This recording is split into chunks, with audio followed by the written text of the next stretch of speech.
नमस्कार। 2 दिन से थोड़ा बुखार था, गले में थोड़ी खराश थी। इतवार को थोड़ा बुखार होना शुरू हुआ तो सबने सुझाव दिया कि कोरोना का वक्त चल रहा है और यही सिम्टम्स होते हैं कि कोरोना का टेस्ट करा लेना चाहिए।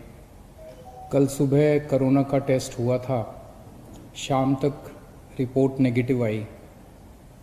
इस दौरान आप सब लोगों ने, बहुत सारे लोगों ने अपनी दुआएं भेजी, अपना आशीर्वाद भेजा और ऊपर वाले की कृपा से टेस्ट नेगेटिव आया। आप सब लोगों का बहुत बहुत तहे दिल से शुक्रिया जिन्होंने अपने शुभकामना संदेश भेजे। मैं अपने घर में ही एक कमरे में अपने आप को बंद किए हुए पिछले 2 दिन से देख रहा था। मेरा शरीर तो यहाँ था लेकिन मेरा मन इसी में था कि दिल्ली में किस तरह से और क्या क्या किया जा सकता है कोरोना को कम करने के लिए, लोगों को इलाज कराने के लिए।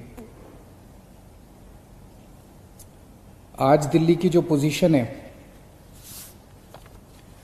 दिल्ली में 31,000 टोटल केस हो चुके हैं। इसमें से लगभग 12,000 लोग ठीक होकर घर जा चुके हैं। 18,000 लोग अभी एक्टिव केस हैं जिनको अभी भी बीमारी है। 900 के करीब लोगों की डेथ हो चुकी है। जो 18,000 लोग एक्टिव केसेस हैं, इनमें 15,000 होम आइसोलेशन में अपना इलाज करा रहे हैं। कल एसडीएमए की मीटिंग थी, स्टेट डिजास्टर मैनेजमेंट अथॉरिटी। उसमें मुझे भी जाना था, मैं नहीं जा पाया। मनीष सिसोदिया जी और अन्य मंत्रीगण गए थे। एलजी साहब ने इसकी अध्यक्षता की थी। वहां पे जो आंकड़े प्रस्तुत किए गए सरकार द्वारा, वो आंकड़े दिखाते हैं कि आने वाले समय में दिल्ली में कोरोना बहुत तेजी से फैलने वाला है। 15 जून को उम्मीद है कि 44,000 केस हो जाएंगे। जो आज 31,000 केस हैं, ऐसा अनुमान है कि 15 जून तक 44,000 केस हो जाएंगे। 30 जून तक 1 लाख केस हो जाएंगे। 15 जुलाई तक 2.25 लाख केस हो जाएंगे और 31 जुलाई तक लगभग 5,32,000 केस हो जाएंगे दिल्ली में टोटल। और इसको देखते हुए 15 जून तक हमें 6,681 बेड्स की जरूरत पड़ेगी। 30 जून तक 15,000 बेड्स की जरूरत पड़ेगी। 15 जुलाई तक 33,000 बेड्स की जरूरत पड़ेगी। 31 जुलाई तक 80,000 बेड्स की जरूरत पड़ेगी। तो चुनौती बहुत बड़ी है। इसमें सबसे पहले तो अपने को ये करना है कि अपने आप को, हमें सबको कोरोना से बचाना है।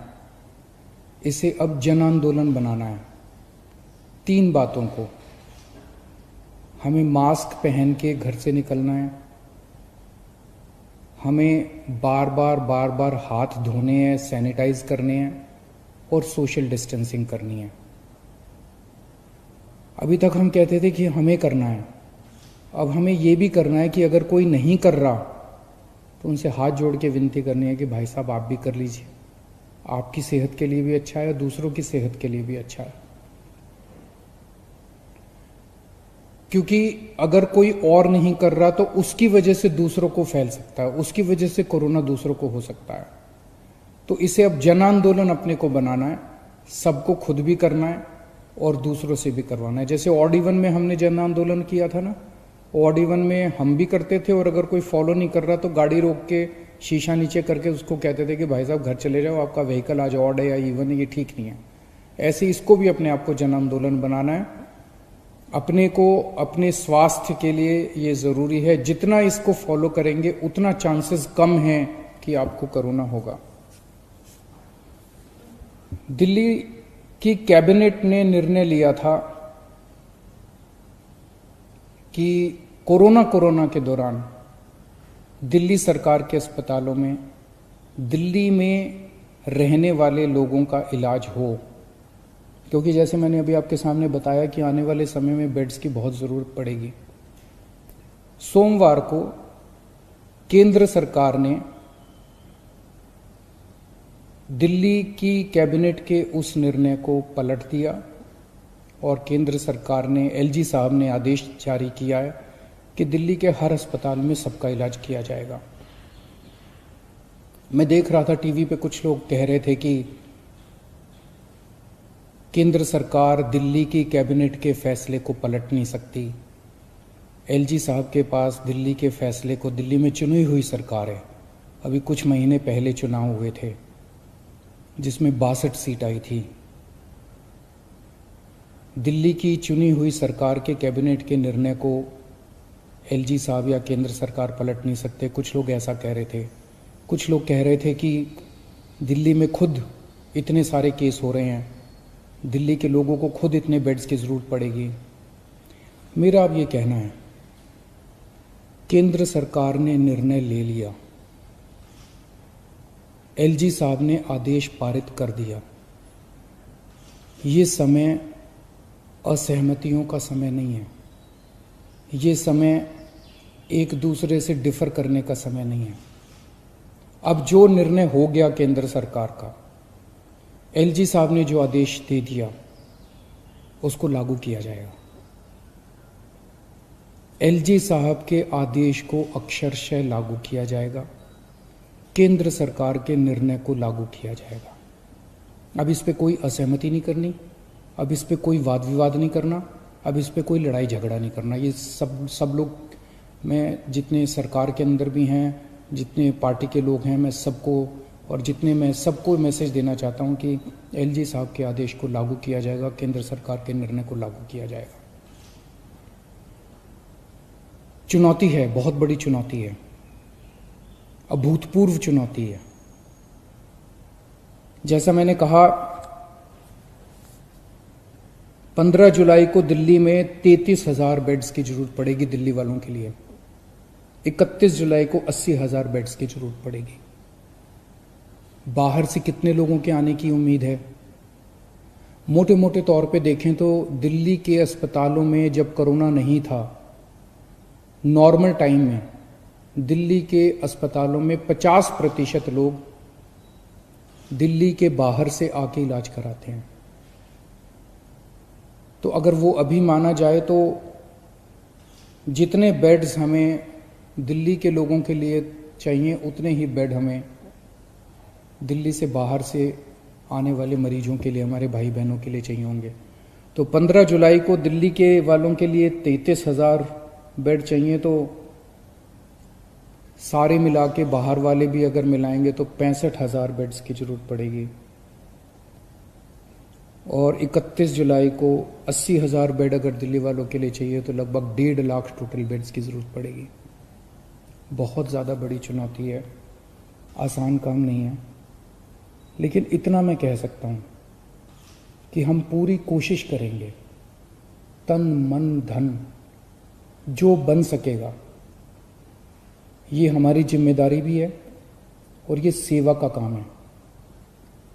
मैं खुद निकलूँगा, कल से परसों से मैं खुद ज़मीन पे उतरूँगा, मैं खुद जाके स्टेडियम्स को, बैंक्वेट हॉल्स को, होटल्स को तैयार करवाएंगे। हम लोग जितना ज़्यादा से ज़्यादा हो सकेगा हम कोशिश करेंगे। मैं बस इतना कह सकता हूँ कि हमारी कोशिशों के अंदर ईमानदार कोशिश होगी और पूरी कोशिश होगी, कोई कमी नहीं होगी। लेकिन ये विपदा इतनी बड़ी है, ये मुसीबत इतनी बड़ी है, मानव जाति के इतिहास में शायद इतनी बड़ी विपदा कभी नहीं आई। हमारे काम में 100 कमियां रह सकती हैं, लेकिन हमारी नीयत में और हमारी कोशिश में आपको कमी नज़र नहीं आएगी। मैं पड़ोसी राज्यों से भी, वहाँ की सरकारों से भी निवेदन करता हूँ, अपील करता हूँ कि वहाँ समुचित व्यवस्था करें अपने अपने बेड्स के लिए और मरीजों के लिए। कर भी रहे होंगे, मैं किसी को दोष नहीं निकालना चाहता, कर भी रहे होंगे, ताकि कम से कम लोगों को दिल्ली आने की ज़रूरत पड़े। इस दौरान मैं देख रहा था कि मीडिया वाले बहुत अच्छा काम कर रहे हैं। मैं मीडिया को सैल्यूट करना चाहता हूँ, मैं मीडिया को साधुवाद, धन्यवाद देना चाहता हूँ। आपने हमारी जो कमियां रह जाती हैं, आप रोज हमारी कमियां बताते हैं, और वो कमियां हमें सीखने का एक मौका देती हैं।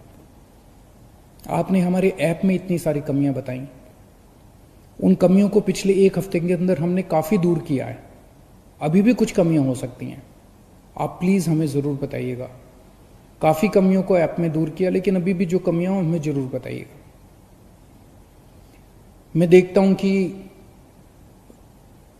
लगभग हर चैनल पे कुछ पेशेंट्स को या पेशेंट्स के रिश्तेदारों को, दोस्तों को, वो किस तरह से बताते हैं कि कई अस्पतालों में गए, मैं पहले इस अस्पताल में गया, मैं इस अस्पताल में गया, मैं इस अस्पताल में गया, मुझे इलाज नहीं मिला, मुझे बेड नहीं मिला। मैं सोच रहा था कि टोटल कितने 10, 12, 15 चैनल होंगे। उन 15 चैनलों पे 15 या 20 केसेस बताए जा रहे होंगे, लेकिन ऐसे लोगों की संख्या जिनको तकलीफ हो रही है, जिनको बेड नहीं मिल रहे, उससे कहीं ज्यादा है। केवल 15-20 लोग नहीं है जो टीवी पे आए। लेकिन मैं आपकी जानकारी के लिए बता दूं, पिछले 1 हफ्ते में एग्जैक्टली 8 दिन में दिल्ली के अस्पतालों में 1900 लोगों का एडमिशन हुआ, 1900 लोगों को बेड मिले हैं दिल्ली के अस्पतालों में। और आज 4200 बेड अभी खाली हैं।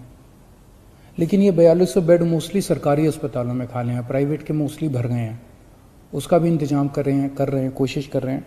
लेकिन पिछले 8 दिनों में 1900 लोगों को बेड मिले। लेकिन एक तरफ जहां 1900 लोगों को बेड मिले, वहीं कम से कम 150-200 लोगों को बेड के लिए धक्के भी खाने पड़े।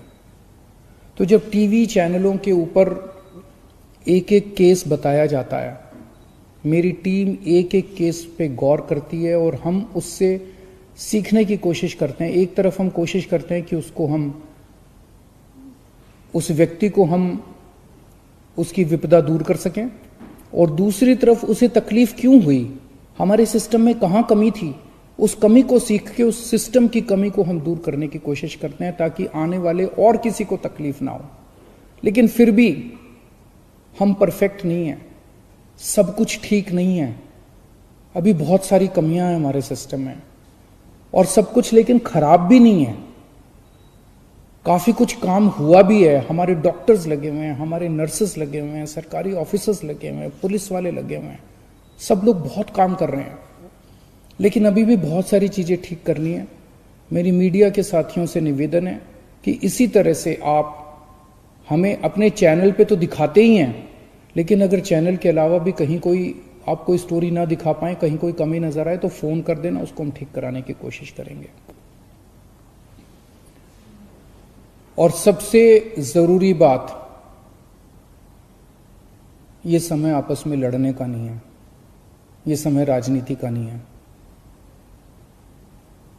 मैं देखता हूं आपस में ये पार्टियां सारी लड़ रही हैं। बीजेपी वाले आम आदमी पार्टी से लड़ रहे हैं, आम आदमी पार्टी वाले कांग्रेस से लड़ रहे हैं, कांग्रेस वाले बीजेपी से लड़ रहे हैं, वो उससे लड़ रहा है, वो उससे लड़ रहा है। अगर हम सारे आपस में लड़ते रहे तो कोरोना जीत जाएगा। और जो एक आम आदमी बैठ के टीवी चैनल देखता है, वो सोचता है यार ये क्या पार्टियां हैं, आपस में लड़ रही हैं, मेरी किसी को परवाह नहीं है। हमें आपस में नहीं लड़ना, हमें इस टाइम एकजुट होना है, हमें एक देश बनना है। जब तक सारे मिलके नहीं लड़ेंगे, बीजेपी, कांग्रेस, आम आदमी पार्टी, ये पार्टी, वो पार्टी, डॉक्टर्स, नर्सेस, पुलिस, सारी संस्थाएं, समाज सेवी संस्थाएं, धार्मिक संस्थाएं, जब तक सारा देश मिलके एक साथ नहीं लड़ेगा तब तक हम कोरोना को नहीं जिता पाएंगे। आप सोच भी नहीं सकते कितनी बड़ी विपदा है ये। आपस में नहीं लड़ना, सारी सरकारों को मिलके, सारी संस्थाओं को मिलके, सारी पार्टियों को मिलके हमें एकजुट होके कोरोना को हराना है। अगर हम आपस में लड़े, कोरोना जीत जाएगा, और अगर हम एकजुट हो गए, हम कोरोना को हरा लेंगे। शुक्रिया।